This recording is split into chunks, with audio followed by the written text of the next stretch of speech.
At Singhania Educational Institute, we're not just prepared for the future, we're actively shaping it with technology and innovation. We are preparing to lead tomorrow. Singhania Educational Institute, cultivating knowledge. Uttar Pradesh में लोकसभा चुनाव के नतीजों के बाद खाली हुई वह कौन सी और कितनी विधानसभा की सीटें हैं जहां उपचुनाव होने को लेकर चर्चा है। यूपी में खाली हुई इन सीटों में समाजवादी पार्टी और बीजेपी के बीच सीधी लड़ाई है। इस चुनाव में भाजपा अपनी साख बचाने की कोशिश के साथ मैदान में उतरेगी। बीजेपी के लिए जीत बेहद जरूरी है, तो वही सपा कांग्रेस गठबंधन को साथियों को साधना भी एक बड़ी चुनौती हो सकती है। इस बीच लोकसभा चुनाव में बुरी हार हारने वाली बसपा सुप्रीमो मायावती ने भी उपचुनाव लड़ने की घोषणा कर दी है, जिसके मायने निकाले जाने लगे हैं। खाली हुई सीटों में एक सीट पर निषाद पार्टी के विधायक और एक सीट पर आरएलडी के विधायक थे, जिन पर दोनों दल अपना दावा ठोक रहे हैं। देखने वाली बात यह है कि 9 विधानसभा सदस्यों के लोकसभा के लिए चुने जाने के बाद सीटें खाली हो गई थीं, जबकि कानपुर के सीसामऊ से सपा विधायक इरफान सोलंकी को एक आपराधिक मामले में जेल की सजा सुनाए जाने के बाद अयोग्य घोषित कर दिया गया था। 2022 के यूपी विधानसभा चुनाव में इनमें से 5 सीटें समाजवादी पार्टी ने जीती थीं, जबकि एक सीट राष्ट्रीय लोक दल को मिली थी, जो अब एसपी के साथ गठबंधन में थी और अब एनडीए का हिस्सा है। 3 सीटें बीजेपी को मिली थी और एक सीट बीजेपी की सहयोगी निषाद पार्टी के खाते में गई थी।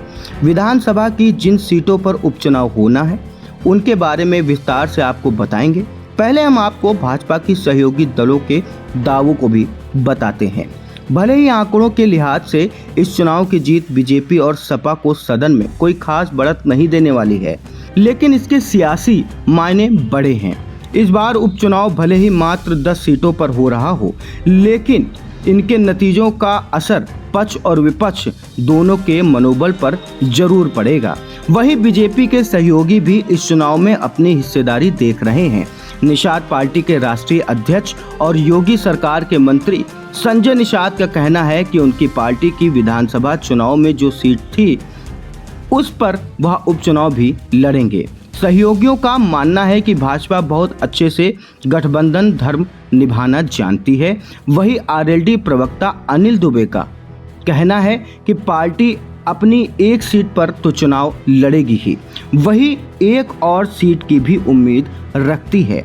आरएलडी का जनाधार पिछले चुनाव में बढ़ा है और इससे बीजेपी को पश्चिमी उत्तर प्रदेश में बड़ी मदद मिली है, जबकि निषाद पार्टी के अध्यक्ष संजय निषाद भी एक सीट पर अपने ही प्रत्याशी को बढ़ाने की बात पहले ही कह चुके हैं।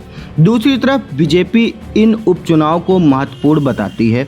भाजपा प्रवक्ता राकेश त्रिपाठी का कहना है कि हाल के लोकसभा चुनाव में रह गई कसर को पूरा करना इस चुनाव में पार्टी का सबसे बड़ा संकल्प है, जिसके लिए जिताऊ कैंडिडेट इन सभी 10 सीटों पर उतारे जाएंगे।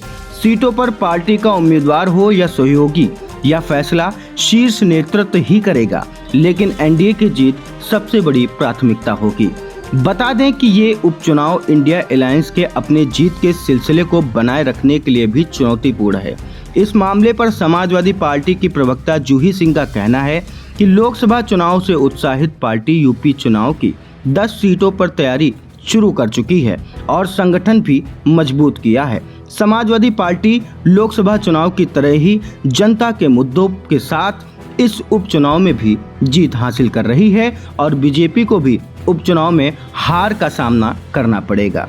अब आइए ये भी जान लेते हैं कि यूपी की जिन 10 सीटों पर उपचुनाव होना है वह कौन किससे आगे है और किन क्षेत्रों में बीजेपी कमजोर हुई। हाल ही में लोकसभा चुनाव में जिस तरह से नतीजे सामने आए हैं उसके बाद प्रदेश की कई सीटों पर समीकरण बदलते हुए नजर आ रहे हैं। समाजवादी पार्टी और कांग्रेस का गठबंधन पहले के मुकाबले कई सीटों पर मजबूत हुआ है, वही 2022 में कई सीटों पर बीजेपी कमजोर हुई है।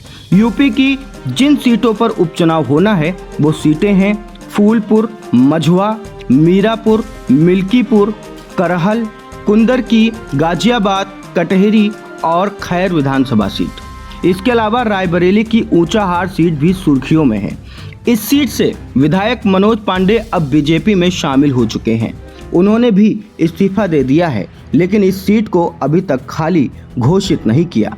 बात पहले फूलपुर विधानसभा सीट की करते हैं। इस सीट से बीजेपी के प्रवीण पटेल विधायक थे, जो 2024 के लोकसभा में सांसद चुने गए। प्रवीण पटेल जीत तो गए, लेकिन अपनी ही विधानसभा में वो कमजोर हो गए। यहाँ पर वो 18,000 वोटों से पीछे रहे, जबकि 2022 के चुनाव में वो करीब 3,000 वोटों से जीते थे। बात मझवा विधानसभा सीट की करते हैं।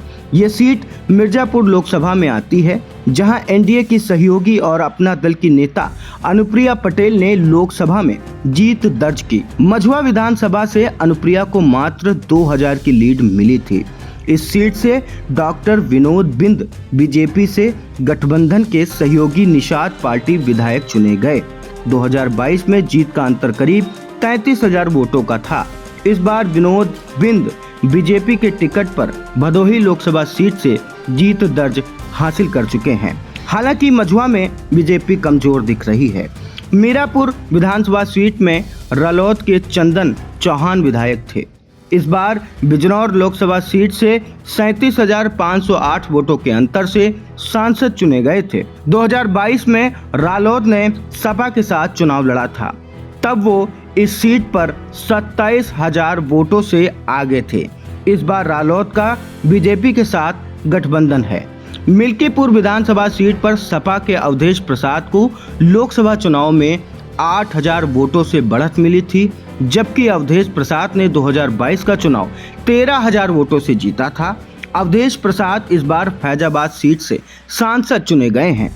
उनकी जीत इसलिए बड़ी है क्योंकि यह अयोध्या सीट है, जहां भव्य राम मंदिर बनाया गया है। करहल विधानसभा सीट पर लोकसभा 2024 के चुनाव में सपा की डिंपल यादव को 55,000 की बढ़त मिली है, जबकि 2022 में अखिलेश यादव ने विधानसभा में 67,000 से जीत दर्ज की थी। इस सीट से सपा अध्यक्ष अखिलेश यादव विधायक थे, लेकिन कन्नौज से चुनाव जीतने के बाद ये सीट खाली हो गई थी। इस सीट पर सपा मजबूत स्थिति में है।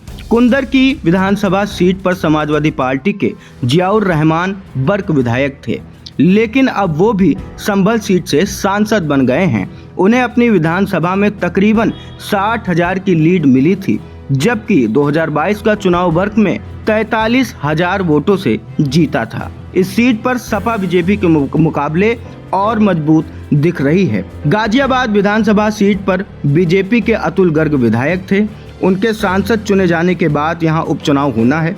अतुल गर्ग को अपनी विधानसभा में कांग्रेस की डाली शर्मा के खिलाफ तकरीबन 70,000 वोटों की बढ़त मिली थी।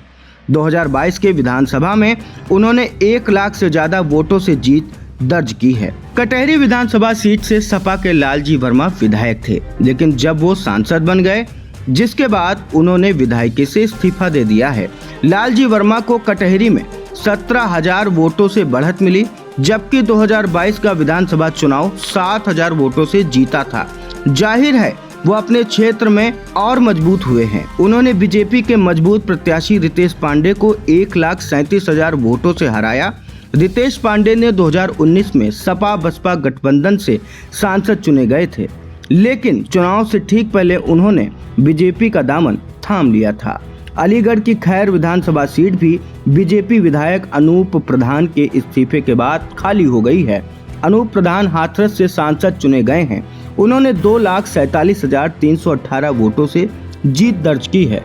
रायबरेली की ऊंचाहार विधानसभा सीट इन 9 सीटों के अलावा है, जहां पर जल्द उपचुनाव हो सकते हैं। 2022 में यहां से सपा के मनोज पांडे ने 82,514 वोटों से जीत दर्ज की थी, लेकिन लोकसभा चुनाव के दौरान उन्होंने सपा से इस्तीफा दे दिया।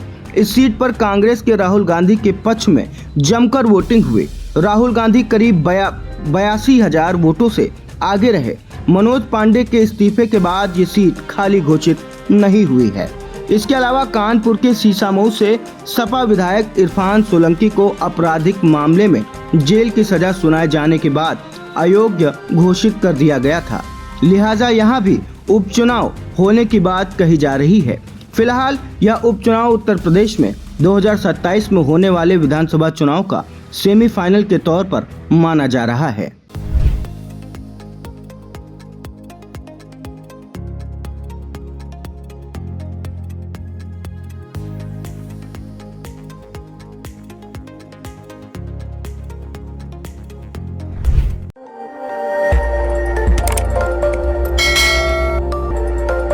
खबर आपकी, नजर हमारी। देखते रहिए आई इंडिया।